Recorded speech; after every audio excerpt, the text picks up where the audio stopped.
Alrighty, guys, we back at it again. We're gonna talk some sports today, guys. Now we going all the way to Boulder, Colorado. All right, everybody saw the game. Yes, I was up extremely late Friday evening, early Saturday morning from watching that game. Yes, I am a Colorado fan. I expected them to win. When they got up 29, whatever it was, to 0, and it was halftime, I literally almost went to bed. All right, but some told me to stay up. I think I was up editing videos. Okay, so I had to be up anyway. In between editing videos, I was crisscrossing, watch the game, come back, edit some video.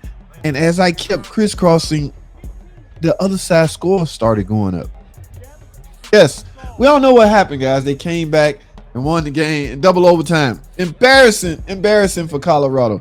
Now, here's the thing, guys, the cornerback position. We're going to talk about Travis Hunter, okay? I mean, he's been hyped up, so freaking hyped up to be. In fact, some would call him overrated. No matter how you feel about the kid, he's doing the thing. Okay, he's doing the damn thing. All right, his coach is hyping him up. Everybody's depending on him to do what it is that he do. Now he got a little exposed. Okay, guys, y'all gotta understand something about the cornerback position, the DB. I want to call it the cornerback position because you out there on the end. All right, your job is to cover whoever's out on the far end, namely the wide receiver.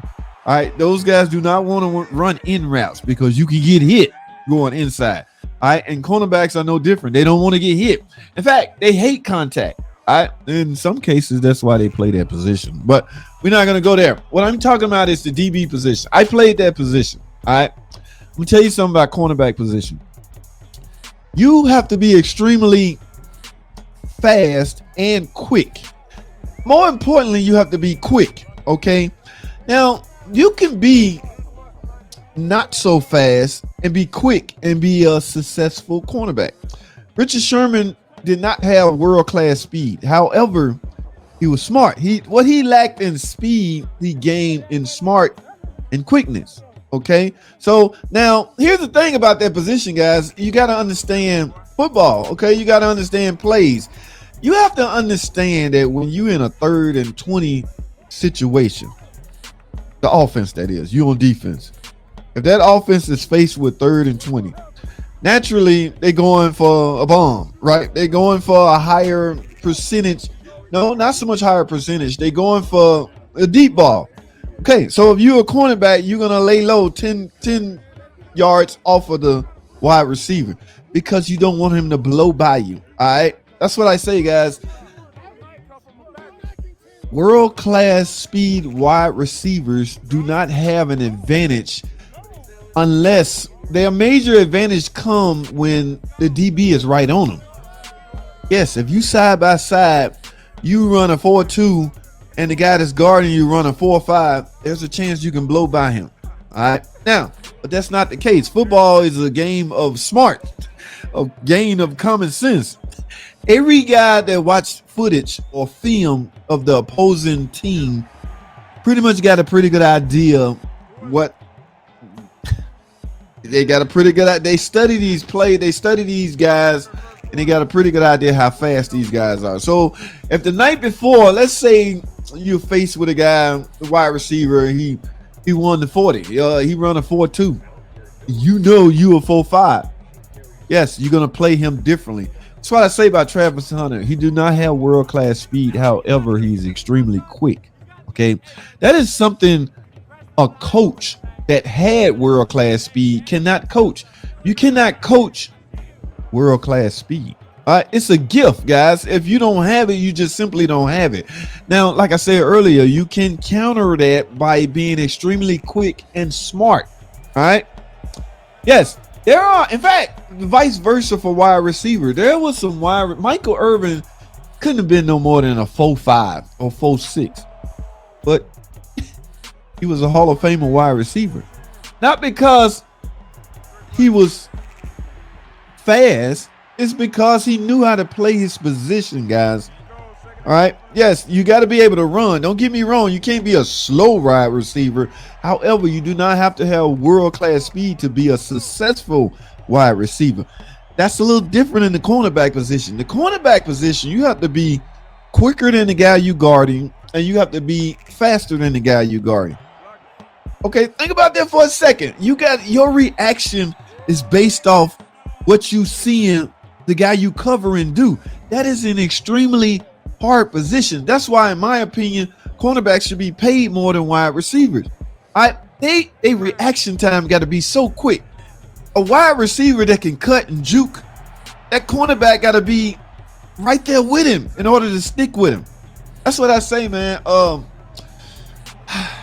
Now, it's not that Travis was getting beat, okay, because that one play, that fluke play where the guy caught the ball on Travis' back, Travis was right with him, okay? Now, a smart cornerback in that spot that's glued to a wide receiver, had he turned around, he could have easily had an interception. But that's easy for us to say over here on the sideline, okay? So, yeah, you got to be careful how you do that, all right? Yeah, if he'd have turned around, he'd had an interception. But you know, he's busy guarding this guy. The thing about this guy, okay, I know how, yeah, he played both sides of the ball. He real good. He our best offense. I know that I get the talking point, guys, but at some point, you working extremely too hard, and you're not giving one position more of you than the other position. Okay, if anything, Dion needed Travis more on defense, right? He got a slew of wide receivers. He got good wide receivers on the pine, like not playing because Travis is back. The same go with the DB position. Okay, Kamani McClain sitting over there on the sideline waiting to get some snaps in, but Dion overworking the hell out of Travis Hunter.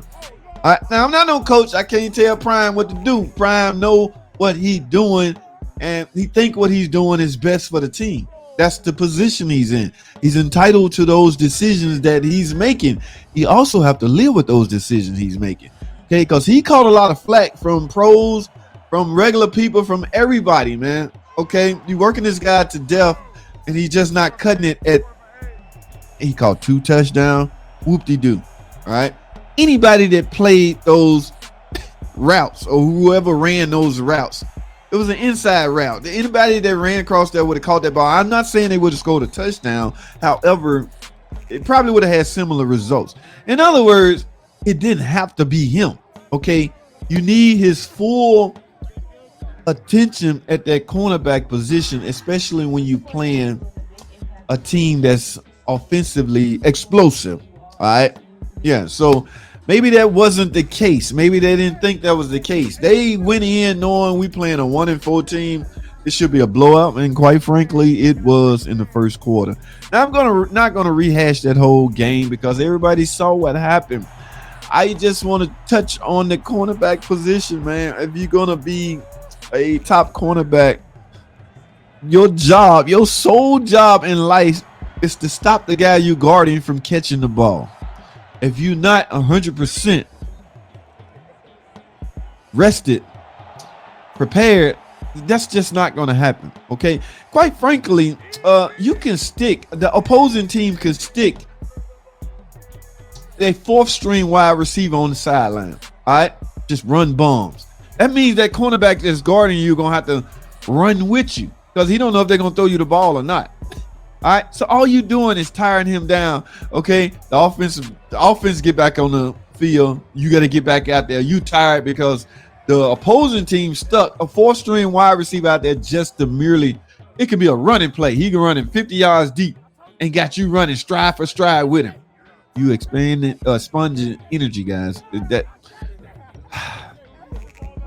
What's the adjustment for? They got a bye week coming up, so it's interesting. It's gonna be interesting to see what kind of adjustment they make. But it's got to be. I don't know, man. Yeah, that wasn't a good look, man, to lose that game and let that other team come back like that. But you live and you learn. The thing I like about Colorado when they lose a game, they play it off as it was no big deal. Remember, guys, they throw this up in your face. Remember, we was 1-11 last year. Dude, you let a game slip by you, okay? You can't keep using that excuse.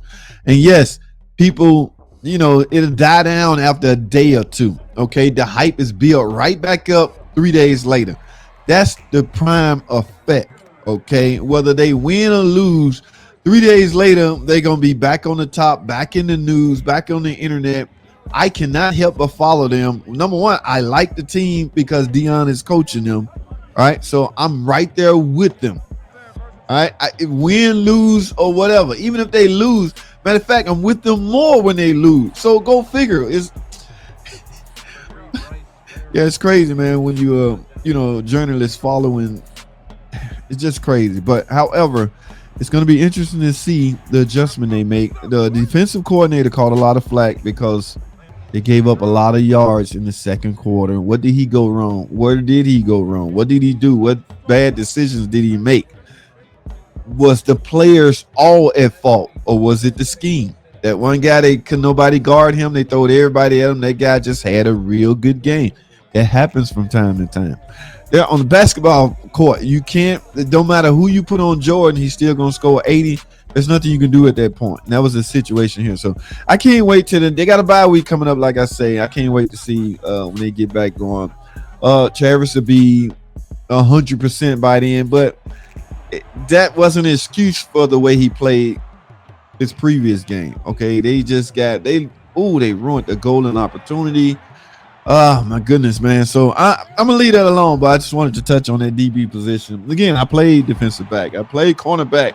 All right, the thing about that position, guys, the thing that separates cornerback from, let's say, a safety, Shiloh Sanders, he was exposed. He is slow as hell. I'm sorry. I know that's your son. Guys, you cannot teach speed. All right, that is a gift. You either born with it or not. Dion cannot teach his son to have speed. He cannot hire a super coach, all right, and place him with whoever you want him to be so you can gain speed. That's not how that works. Okay. Now you can get a real good quarterback to talk with you and run plays with you on the field, and that quarterback can grow to become better. That's different. You can teach fundamentals, all right? Because a guy that's training under a guy that's real good, okay, he's going to be all ears and he's going to be all for it. But again, guys, you cannot teach world-class speed. Tom Brady came in, run some plays with Shador. He's getting better and better. That's different. That's a position point. Okay, Shiloh is a safety. That's the Dion so badly wanted Shiloh to be a cornerback, like him. Unfortunately, the speed is not there. And I'm sorry, you have to have speed to be a real good cornerback. Shiloh barely got safety speed. I ain't got nothing against Shiloh. It's just that, and it's a good thing he can hit. All right. You can play that position because it doesn't require a lot of speed. You're not on the outside. Only cornerbacks need to be on the outside running with the world-class speed wide receivers. If you're a safety guy, you guarding, probably speed matches yours. That way there's no disadvantage. Okay, but I'm almost certain Shiloh wanted to be a DB. He's just too slow. And he got exposed. That guy blew by him. Shiloh, it was up to him to catch him. If he could have just got one finger around that guy's ankle, he would have tripped up and fell, and he would have saved a touchdown. Who knows how the outcome would have been at that point. But you cannot teach speed, guys. You can teach fundamentals. All right. I got to go. This video too long. That's all I have, man. Thanks for watching. We're going back to Boulder about every 3 days. It's always something over there, okay? They are a social media team, and they relish in the moment, okay? Footage everywhere. All right. So I'm with it. I'm down. I am a Colorado fan. It is what it is, and I'm a Deion Sanders fan ever since he was here. When I say here, that means I'm here in Atlanta. When he was here, I was following him. So it is what it is, man. Hey, that's all I have, man. Thanks for watching. Make sure y'all smash that like button, man. All right, I'm bringing some more football news, man. Stay tuned. I gotta go.